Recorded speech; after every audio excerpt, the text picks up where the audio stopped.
We're gonna give 2 more minutes or so. You're there, so. Hello, Zoom.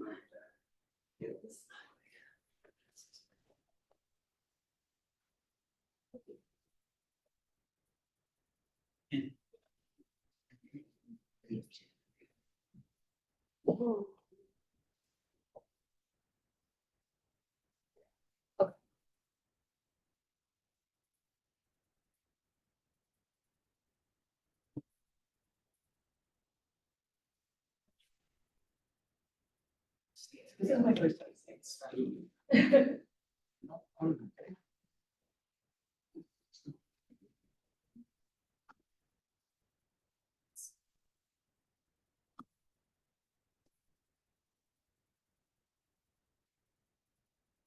Okay, I'm giving up on the streets.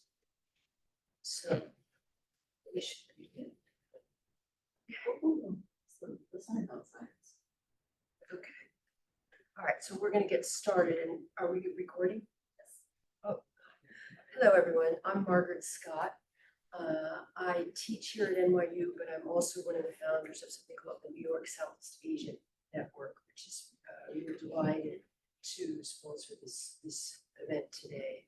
It so happens that it's an odd day and an apt day to have this. Today is October 1. Help me with the math, 59 years since the botched coup in Jakarta led to the mass murders that we're going to be talking about today.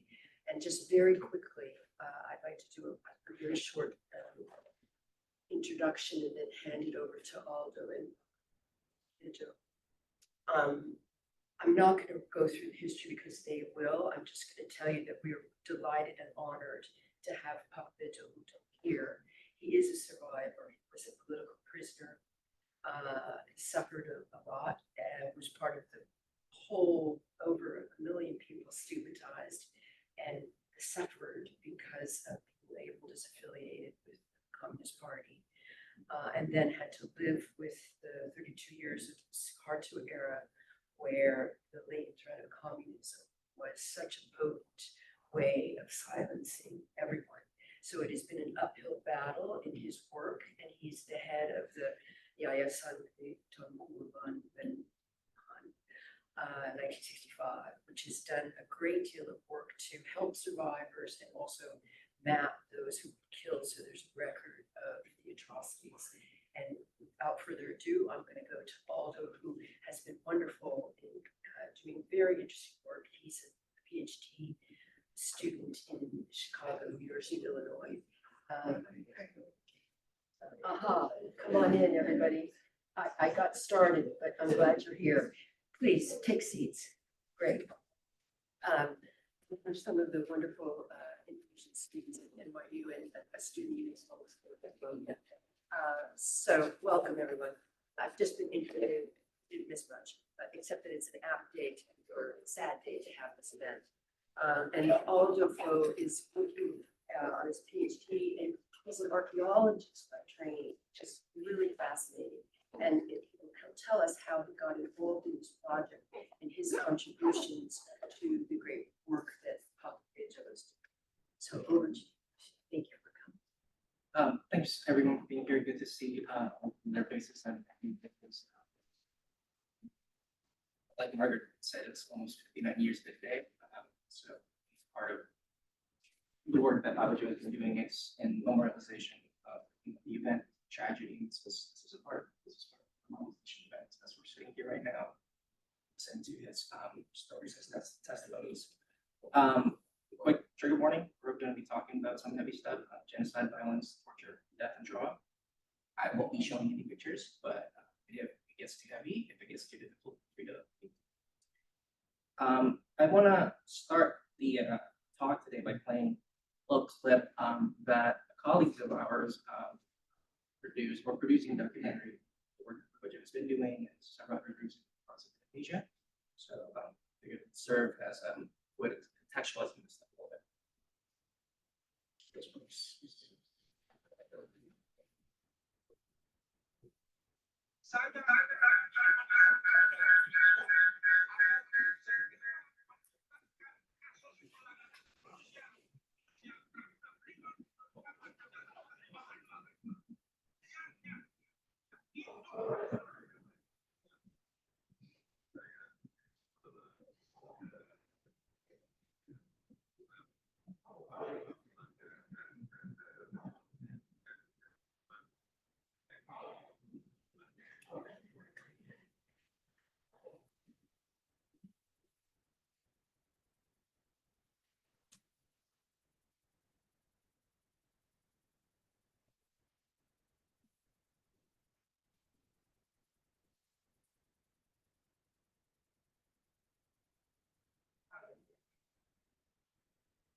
That's the trailer. Head off the puppetry.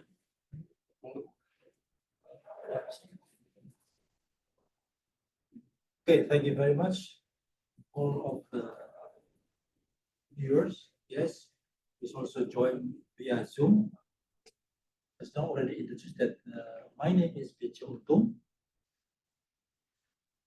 I am the real victim, not the just to man somebody else, but I am the victim of the 1965 tragedy or genocide in Indonesia 1965. That's not already mentioned by Madam Morgan, Margaret, yeah. So I would like to say that it is very, very hard and very sore when I remember when I was as the political detainee. You can imagine in the year of 1965, I was 17 years old. And when at the time in my village, there is very calm, very peace. Yeah. But suddenly, 1 or 2 weeks after what you call the 1st of October, everything was changed in chaos. The houses were burned, the people were kidnapped, were killed, and I have to hide also. So since then, 5 years, I have to hide. And in the year of 1917, so 5 years after the happening, I was captured in Jakarta. And that is the story I began. I was tortured with electric with two fingers burned with the wire, and then the strike like this, and it's very, very painful. And I was also found that hundreds of people in the what's called interrogation camp in the Gunung Sari Street in Jakarta. Every night I heard the screaming, the crying of the people who was tortured. Yeah? And after this, I got sick because of the malnutrition, lack of food. Yeah? I have to eat bad rice, no fish, just so they salt, and also bad vegetables. I got malnutrition at the time. I was sick. But fortunately, I got the sunrise, so every day I have to take a walk in the camp. It's only 2 meters time, 14 meters square. Many people died. Yeah? Some detainees also made for the suicide by plunging into a well and then hanging in the toilet. Suicide. Suicide, yes, it's very, very, very big at the time. Then I was removed to Salibang prison. It is more larger, but it is very crowded. In one cell that should be put only 4 or 3 detainees, but it is filled up with 12. Yeah, 12 prisoners. So very crowded. Even I cannot sleep. I have to stand. Yeah? And the same decision, the same also very bad food and so on. Shortly after this, I was sent to what's called labor force camp in Tangerang, approximately 26 kilometers from Jakarta. And I have to work hard there without enough tools to cut the grass and so on. Yeah? So until my fingers were full of blood. Because there's lack of food, I have to eat lizards, mice, snake, snail, and everything. That is the conditions that I would like to describe how difficult it is. My question is, not only me as the victim, but thousands of people. I can say 100,000 of people. And all together, 12,000 detainees were sent into Buru Island, and in Saleba, 6,000 prisoners. And I was there 9 years without due process of. This is my question. And I would like to say to you, because of this, because of the pressure of the non-government organizations, the activists, just like TAPOL, Amnesty International, International Committee of Red Cross. Now, on the year 1979, I was released. This was all mass release. But it is for sure. That is not the kindness of the government. So since then, even though we are released, but we are still look like in the prison. I cannot move freely. Even I have to move from another village, I have to report to the police, to the military command, and so on. Not only me, but all my friends. It's very difficult. That is why in my citizenship card, there was the sign ET, means exile. That's very difficult. And frankly, I say to you, until very this moment, the conditions of the political detainees, just like me, still the same. We still got persecutions. Yeah? We still got terrorized from the what's called intolerance group. But I think the intolerance group because supported by the military. Yeah? Just now, the film was quite clear. When I was making the seminar in 8-row house in Jakarta, all was banned by the intolerant groups. So, in the very difficult time, there is a little bit sign of progress. But I think this is also, according to me, only lip service. Mr. Jokowi, as our president, has said that already acknowledged, but it is very, according to also very unbelievable because because he didn't mention apologize, just only acknowledge, but not apologize. So it means until now, so there is no following up the action. Yeah, we can see just only lip service.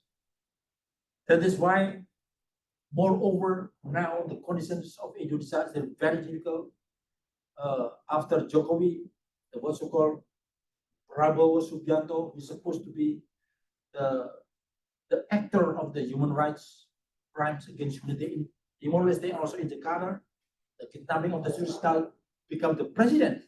It will be very, very difficult and dangerous. You see, some days ago, the decree of President Suharto that's not the list of the corruptions was taken, is withdrawn. This is a road that Suharto maybe someday would like to be inaugurated as the hero. Yeah? That is why now the people, the human rights activists, the victims also, I have in Jakarta, together reviews this and kinds of things. So I'd like to talk a little bit my activity about the 1965. I just would like to motivate for the victim, my friend, that everywhere in Indonesia, the only way, yeah, I try to make investigations to collect the list of the victims to everywhere, yeah, from North Sumatra, Java, and so on and so on, yeah, and also to find where is the location of the massacre. And I found not 122, but now 356 locations of massacre. And even it will increase more and more. Yeah? It is a sign that in the year of 1965 until 1966 and even until 1970, yeah, there was the mass murder in Indonesia. And it is a fact. It is evident. Yeah? It is evident. No, not hope, because I came to the place directly to verify, to make assessments, yeah, by interviewing the victims and also the witnesses. Yeah? So this is my advantages of my organizations, because the organization was founded everywhere throughout Indonesia. There are so many, the branch of the YPKP 65, even without any financial support, because the victims aware, yeah, by collecting the data, by collecting what I instruct. Yeah? First one, please make decisions about the man who was killed in 1965, who was kidnapped and then detained, and that is very, very, very complete. Yeah? And I was also supported by the University of Australia to make what's called digitalize of this document. Yeah? This is also very helpful, because they are afraid that someday the documents will be faded away and so on. And one thing, the victims also got what's called psychological and medical care by the government according to the constitution, what's called the Victims and Witnesses Protections Institutes. This is the government's body. Yeah? So I also struggle. Every victim get this kind of care by the government, whether this is psychological and also medical.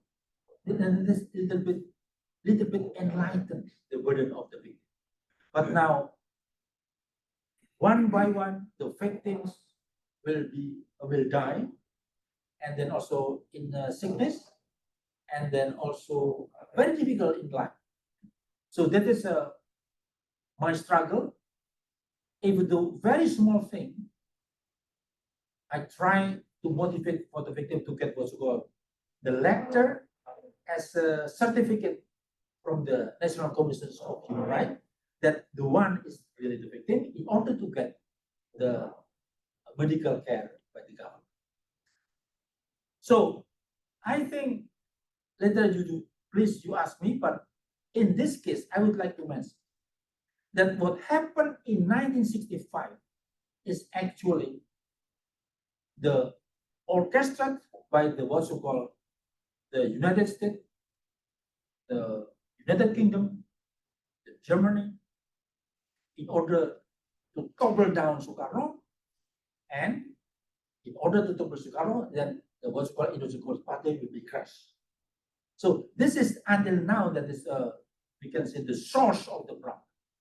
So I think in this very moment, I would like to urge governments of the United States, please, this is you should not, yes, you should not neglect and run from this responsibility.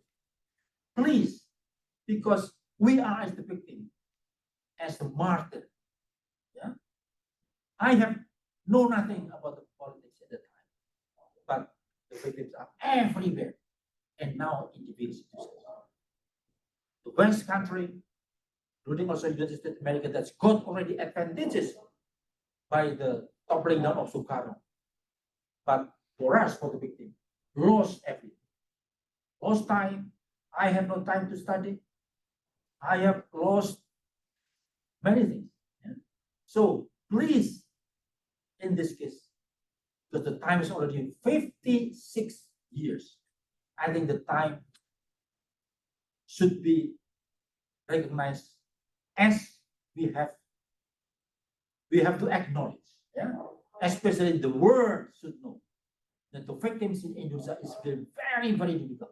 So I thanks to Mr. Aldo from the Center of Recovery, Investigations, and Missing People would like to make what's called investigations, if it is possible to make excreting for the manuscript as evidence, yeah? And also as an archive that added in the year 1965 and 1966, there was some mass murder. So please support our struggle. The struggle is really for the sakes of the humanity, for the sakes of the truth and justice. I think this one is interesting. Thank you very much.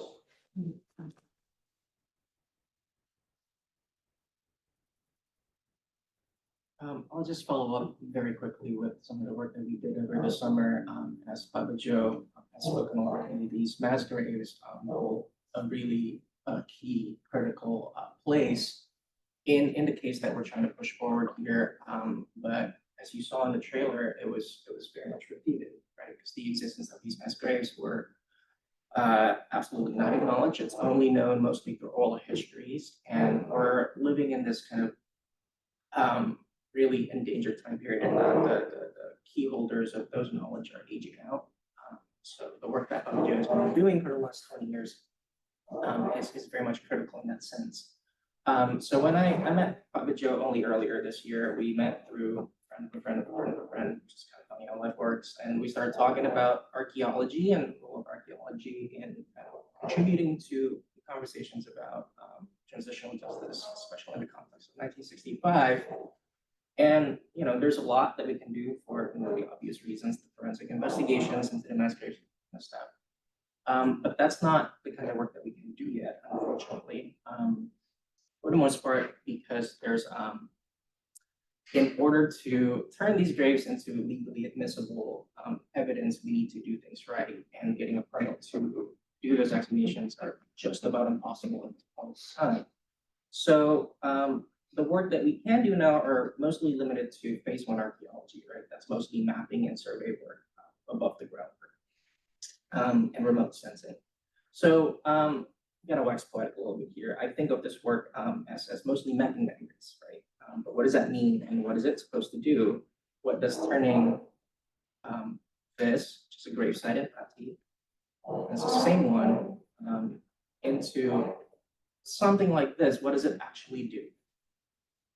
And if you ask the survivors today why this work is important and what are they trying to achieve by continuing with the struggle, difficult and dangerous as it is, they tell you that too much had been lost for the memories of the atrocities to just go up in smoke, without any lingering effect on how the state, both the Indonesian government and our own, to continue to run without impunity. They don't want these strategies to just be forgotten. They want the state to acknowledge and apologize. They want reconciliation. And reconciliation and memory go hand in hand because reconciliation, and here I'm quoting a Crete poet with the Belcourt, is absolutely a historiographical project, one that forces us to ask, in what way will we, the nation, relate to the past? And how will it give way to a future that might better contain our feelings in the good? Indeed, how might it redistribute the good life to those for whom that fantasy has hitherto been outside arm's reach?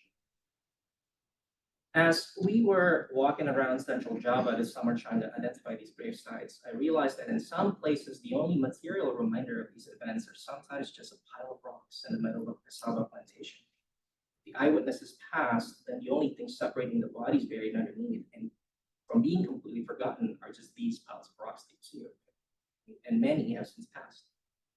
And I keep thinking back to James Scott's idea of legibility and control, and how the state engages in these sort of hyper-modernist practices to make landscapes, people, legible and therefore controllable. And in a way, erasing these crimes against humanities in holes dug in the middle of nowhere is the opposite of that act. The state does not want these killings to be known. The state doesn't want these killings to be legible. And in that sense, the state project that started 59 years ago will be completed once these graves are forgotten. Our goal then, Joe and mine, and everybody's working in this field, is to reject that project from completing itself by making sure these graves, these events are remembered. And mapping, ironically, is one of these hyper-modernist tools that the state uses to make the land and speak legible. Now, let's be clear, a map is just an abstraction of reality. Some maps may abstract more than others, but in no case is a map an absolute one-to-one representation of reality. Mapping is a political act. It makes claims to things that don't otherwise exist in the natural world, like borders, territories, and it reinforces it. While mapping also occurs in the past, there's no such thing as a map of the present. Now, scientific mapping especially does this with a lot more authority, and that's the kind of the point of scientific mapping, whether you use geography or geology, with the tools that we have, and I'm familiar with the GPSs, GIS, LiDAR, we can lessen that abstraction of the world to a resolution of sometimes 5 to 10 centimeters, which is pretty dang good. But still, what we choose to make visible is still a function of our politics. I understand that the argument that I'm making is an ideological one, more so than it is a technical one, but I think that's kind of the point of this project, to make an effective plea to not forget. These points that I have on a map, they're derived from years of Papajo's massive but fairly low-tech undertaking.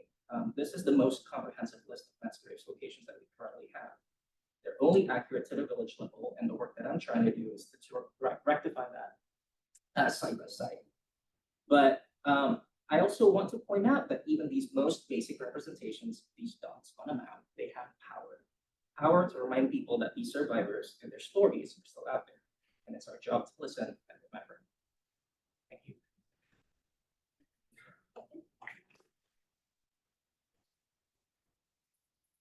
This is, I have many, many questions, but I'm going to just limit it to one before I open it all up. But I just want to say an interesting thing I forgot to mention at the start. A friend of mine that many of you may know, Alan Feinstein in Jakarta, runs the Fulbright program, but he's retiring. Anyway, he posted this event on Facebook with the title, Mapping Mass Graves. And it was taken down, and he got a notification from Facebook that it defied local laws, and so he took the title off of it and reposted it, and so he sent it to me. So I wrote Andreas Harsono, and I'm very curious. I'd like to follow up on what local laws were defied by the title of this talk. There is a guy named Endi Bioni, who used to be the editor of the Jakarta Post. I think he's on the Google advisory board. So I think I'm going to write him if I don't get any other information on it. But it's just a tiny little incident to show just how 59 years later, how this topic and that it is also ridiculous that even the name of a talk at NYU in New York was taken down in Jakarta. I just find that mind-boggling. My question is, I'd love to hear more from you on the whole process of trying to map the graves and how you did it, because I assume nobody wanted you to do it.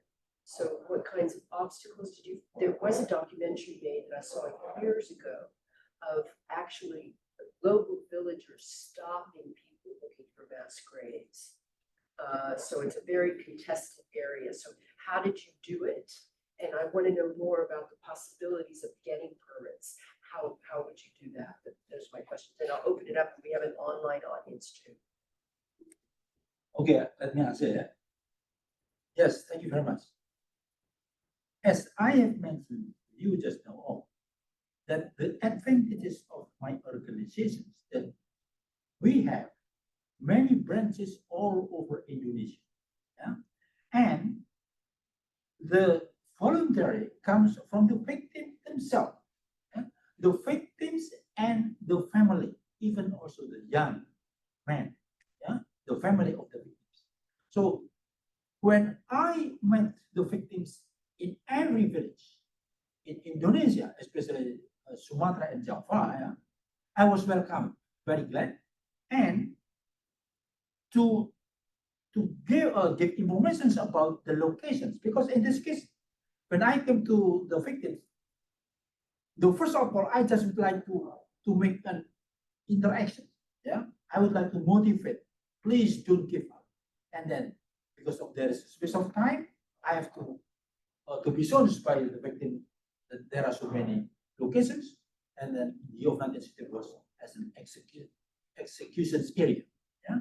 Now you can imagine the victims very, very openly speak up about the location, because in this point they would like to express the innermost. This is my father lost, my parents lost, yeah, my relative lost, and in this case, I say, okay, please keep the place. Maybe someday it's very useful. Yeah, this is the one. The second one, YPKP 65 has ever made an exhumation in the forest of Wonosobo, Central Java. This is because of the information comes from the criminal that at the time did the hole. Yeah? And the criminal reported to my friend as a member of the board of the YPKP, that is the family, that the family was buried in this forest. So the story, when the detainees were detained in Birogunan prisons and then moved to Wonosobo prisons, and then after this, the criminal was ordered to dig up the holes, yeah, to bury as a burying place for the detainees. This is very precise, the name. Yeah. So the criminals still keep the list. And then the location was signed by the 2 or 4 coconut trees there. Now let's make sure that this place and we make exhumations. And precise, there are 19 skeletons and fringe are found. But not only 19, but more than this one. Yeah. After 2 days excavating, they just stop. But I'm sure there are still many. At that time, very, very sorry that the process of forensics identification is not so good, yeah, because the lack of finance and so on. Yeah? But I would like to tell you that this is what I got information from the witnesses and from victim really correct. And the last one, yeah, the rare, I don't know last one, that's just now in party in the Jeglongan forest. Now this is in Jeglong, yeah. The holes actually there are 10 holes. 7 holes already covered because of the dead person there, but 3 holes still open. Still 4, yeah, 4 war still open. Yeah, at the time, on the 6 holes already covered, and yeah, the dead persons also being acknowledged by the relative. This is in Pakistan. Now again, this is not mentioned here. In Pemalang, Central Java. Yeah, I have come to that place. The story like this: the funeral early in the morning, the legs of the dead persons still seen by the villagers. Yeah, the legs. Yeah? And then the head of the village come, please, you bury it in correct place. And the man inside of this cemetery is whole, but clear the relative still alive. And I think it can be used as the material to make investigation, to make exhibitions in the future. And there's now still the questions about the Mr. Agoya. What about the local instruments if we'd like to make exhibitions? I think as far as there is the need of the victim, yeah, if the victim would like to make exhibitions, the government will not refuse because this is for the sake of the victim. And then, as an example, in Wonosobo, indeed, in Wonosobo at the time in the year of 2000, this is in the atmosphere of euphoria after the falling down of Suharto, yeah. But in this case, can be as an example. I think it can be done. I would like to discuss with my friends that I have to make to send letter to the Commission of Human Rights, send to the Victims and Protections Institutes, and then discuss with many lawyers. I think it can be done. I need, because the location in the forest is not common. Yeah, I think according to the law, it is also forbidden to make the cemetery in the forest. It should be moved to a correct place. So I think the time after 59 years, I think we have to do this one for the sake of the humanity. Thank you. I'll follow that up by saying it all stops and starts with the judicial process, because that's really where the bottleneck is right now, right? So within archaeology here in the States, there are a couple of laws that we try to model very conversation with some colleagues in contrast, try to sort of brainstorm what other ways that we can sort of make an argument that an exhumation is legally necessary for some of these places. Heritage laws is a big one that we're trying to sort of try to propose, because one of the categories for a site to be considered heritage site in Indonesia has to be at least 50 years old. It has to have historical, scientific, and social value, which really sort of qualifies. Now, who passes it is a different story. Whether we can make the proposal, and then it's all up to the powers that be at that point. Another is to sort of lay down some CRM laws that comes cultural resource management laws, and that's very much an archaeology thing that comes out of NAGPRA, Native American area here in America, where before you do any sort of construction on an open land, you have to excavate the soil to its full archaeological potential just to make sure you're not building support.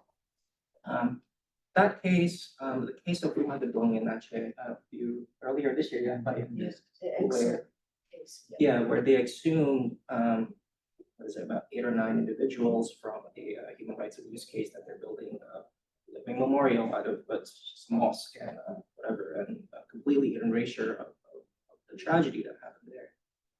Our friends at Compass said that the skeleton is now just sitting in a room, not being used as evidence because there isn't any sort of due process when it comes to sort of forensic investigations in Indonesia. Part of the difficulty is also forensic is all done by the police, by the state over there, right? So any sort of investigation that needs to happen needs to involve a third party. So it all doesn't kind of fall back down against the hands of the state to judge whether or not this case is whatever. So it's a long way to get there, but there are avenues, and we're optimistic of following those paths out. Before all that, though, there are other sort of non-invasive archaeological techniques that we can do to determine stuff like GPR,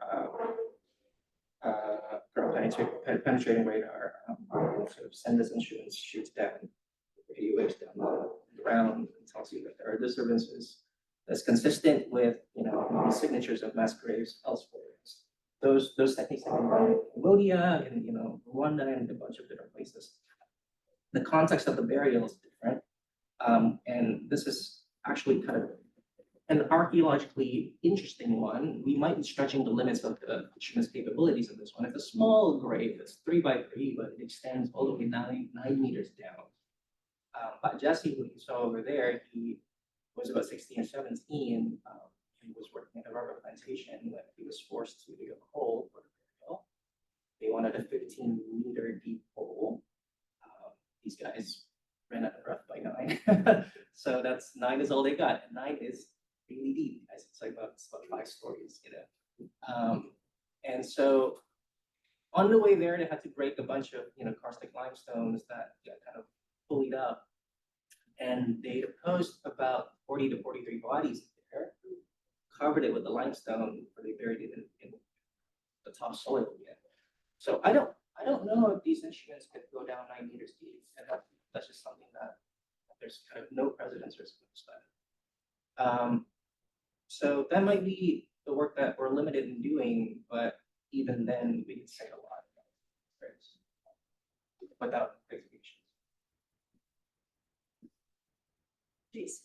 Before I ask a question, could you go back to your map and maybe walk us through that a little bit? Yeah, sure. What you had, it looked like 2 sites, but I think over 1,000 bodies, et cetera. If you could talk about some of the sites for yeah, just a little more absolutely. context. That would be really helpful. So we visited about 4 sites this summer and done very basic archaeological mapping and conservation. This is one in Pati. This is a Jiglongan site. We talked about it earlier. It's so they dug up in anticipation about 10 pit holes for the graves. Only used about 3 of them, containing 5, 5, and 10, 25 total, right? And 3 of the holes were then buried to be used as plantation. But the 4, the yellow ones that are there, are still open to this day. It's kind of filled in a little bit, but it's empty. That's what you see here. That's what we're kind of mapping out. Empty, meaning. No bodies were buried there. The bodies were buried. Prepared, but not. Yes. Oh, I see. The bodies are buried where those blue squares are. And then the area kind of extends to where that hash lies from. I was talking about your map of Java where you had This one. yeah, that one. Yeah, so this is basically, I just took a list of that Papa Joe created over the years and tried to plot it out as best as I could. The red dots are the areas that are probably, we're not going to find anything by way of they either depose the bodies in rivers and in oceans or in sinkholes, which tends to be some of the most populous ones. The yellow ones are possible. The blue ones are the sites that we visited. So the big red in the sunrise sorrel one. Solo, yes, before. Yeah, when I was. And you're imagining that those red, there will be no bodies found there. Very difficult. I wouldn't put that as a priority. And this is a roadmap for where you would go if you got permission to go and try to gather evidence and memorialize it. Is there a conflict between those 2 goals? I'm sorry. Between memorializing and finding evidence. I don't think so, but I'll let you speak to it if you want. I will answer. So memorialization is just a kind of our activity. Just I would like to make in every science of the massacre should be given a sign.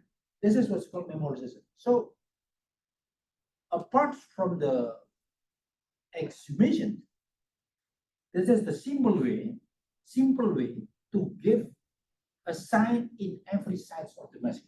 Because until now, if we do not give the sign, yeah, it will be faded. Yeah, I would like to mention like this.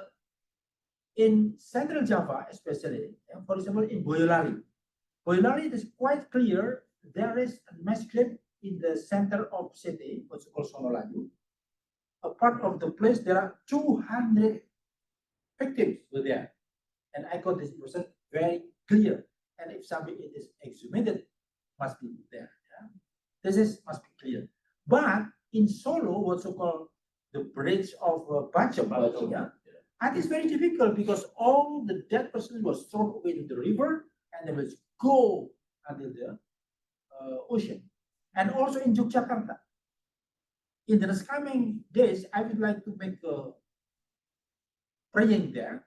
This is what's called in the yes, yeah. So there are the dead person were thrown away in the hole and then comes to the river or no, go to the river inside of the the cave and then go to the ocean. Yeah? And this not only in Yogyakarta, but that's different. In Yogyakarta also in the Kaliprogo River, yeah, Kaliprogo River.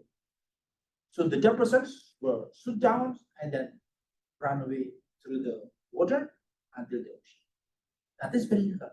And also again, in Grobogan, Purwodadi, Central Java, that is quite clear also, is already investigated by Princeton and historian Budi Triana. Yeah? And I also make verification there. There are many massacres. Yeah? The witnesses mentioned here, Pak Bejo, 2,000 killed. Something I don't believe. Sure, there's 2,000. Yeah? So I have made identification over the place. Yeah? And I can say that in Grobogan, Purwodadi is the largest of the massacre every. I mentioned maybe around 26 or 30 places there, yeah, in Grobogan. So now just this is very important because in the year 1965, the what's called the followers of Indonesian Communist Party is everywhere, yeah, everywhere because that is the party that is belonging to the people, yeah. So all the place that is belonging to the Indonesian Communist Party to be crashed down by the military in order to kill everything. So they hope that someday will not live anymore. But this is a very cruel thing. Until now, I say this is very, very cruel, and whoever mastermind of this tragedy should be punished. Thank you very much. Questions? And online, I can put my computer. Are there a lot of questions? Yeah, I'm answering it as we go. Figure out what's Well, you could, if there are questions that you think we should, the rest of the group would like. Okay, sure. There's one from Brad here from Okay. University of Connecticut. Hey, Given Brad. the age of many of the survivors, do we prioritize mapping and excavation alongside oral histories and testimony, or do you see one more urgent?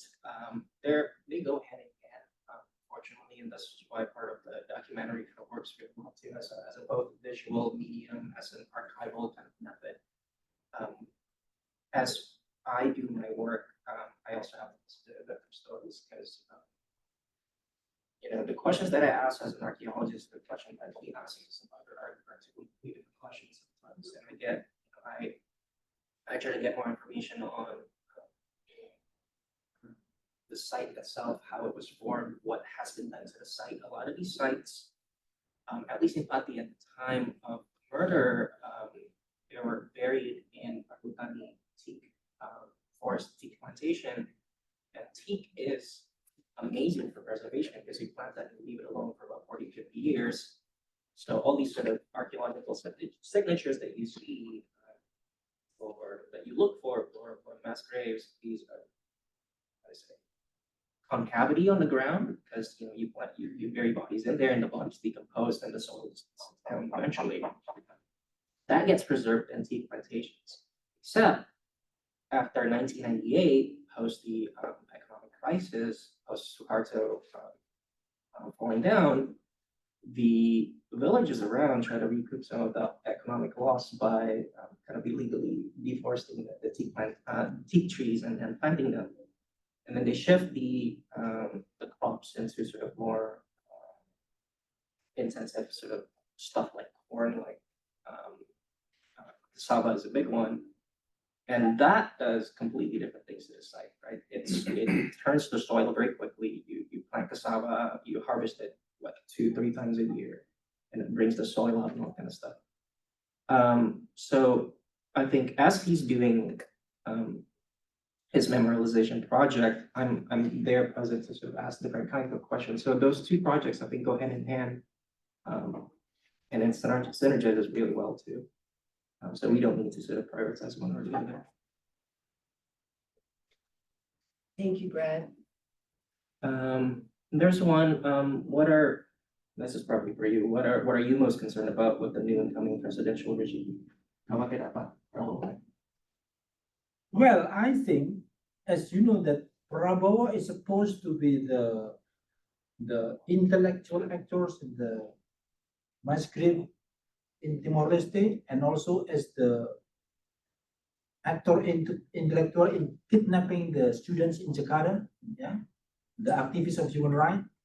And I think it is very, very impossible such the people who connected with the crimes against humanity would like to be president.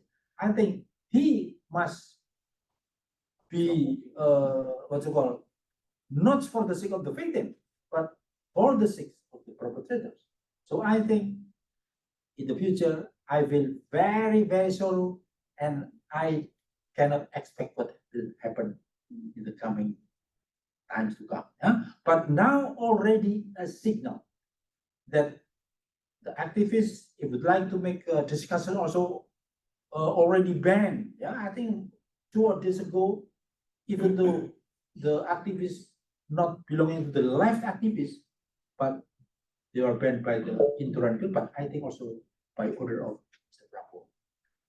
I think so. So in the future, I have to be careful, but I think the most important one, as the victims of human rights, and then as the activists, this kind of situation will make our struggle more united, yeah, to refuse the what's called new order regime come back again.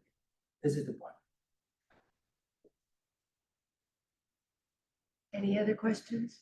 There's one more online that everybody has. Are there related efforts to record the oral history about these areas, and or if perhaps the local communities have potentially related oral histories about the place?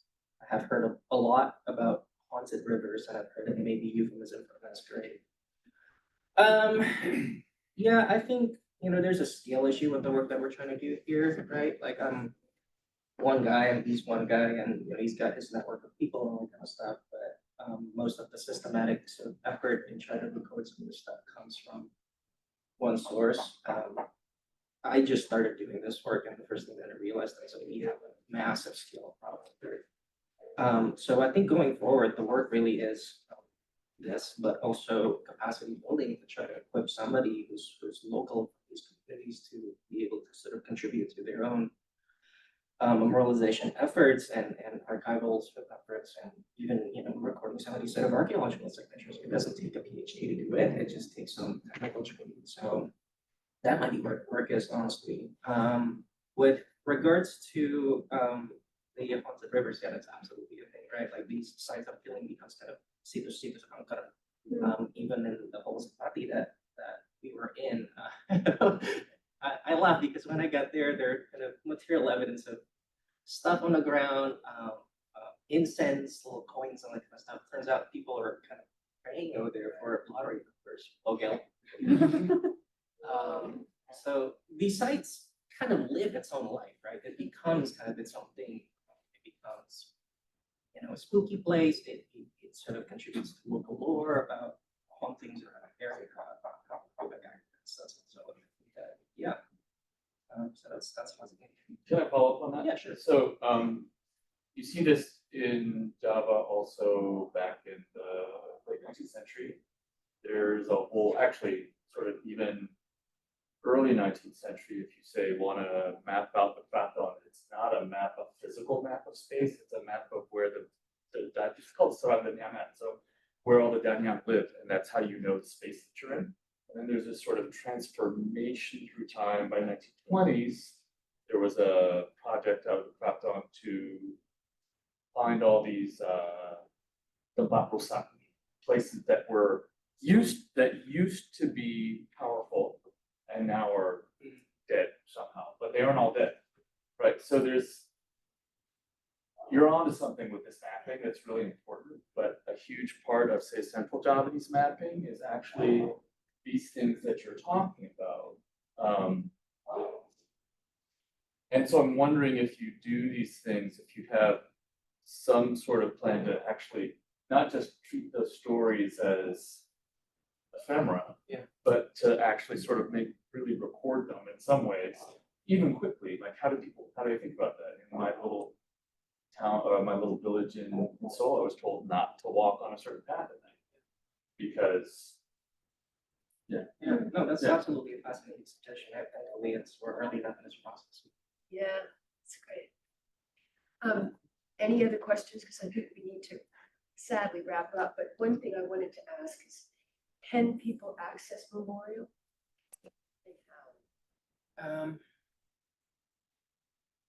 We're beginning to. Some of these places are fairly remote, but No, the documentary. oh, the documentary, we're not done with it yet. They're still shooting. The trailer is actually on YouTube. If you want to contribute to the Memorial Fund, there's that QR code. Pay to play. Oh, that's But- good to know. But there's a trailer on YouTube. I can send you the link and you can distribute it as you will. These are wonderful, wonderful colleagues out of Indonesia, like NYSEAN, and everybody who came out. They're really dedicated to this project. So When are you hoping to finish it? that's a dumb question. Okay, just wondering. So, That's That's so I want to thank you both very, very much.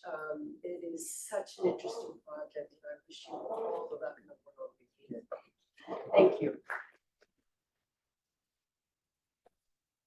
With concluding, I have proof that it's written by a famous author in the garden. The name is Mr. Martin Araya. I think, and also this one. This is the collections of the testimony of the victim. Also was composed by Mr. Martin Araya. I think I need to be. Could you please to help me to maybe I would like to send this my friend. Come in. So I have the things. Mr. Charlie. Charlie already last time, yeah. Okay. I'll give you. This is for the sake of the victims 1965. Yeah. The book contains in our bahasa. That one you put in the library. Yeah.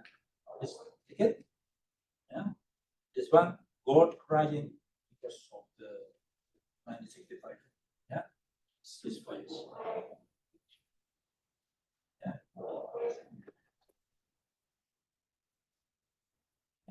Whether that would like to buy in order to have the author, because the author now is sick. Yeah. Sick, please. The book is, I think, not just only one. No. Oh, this one of What is the price of these? So I think how much regularly here? Up to that, because as a for Donate as you will. donate as much as you like.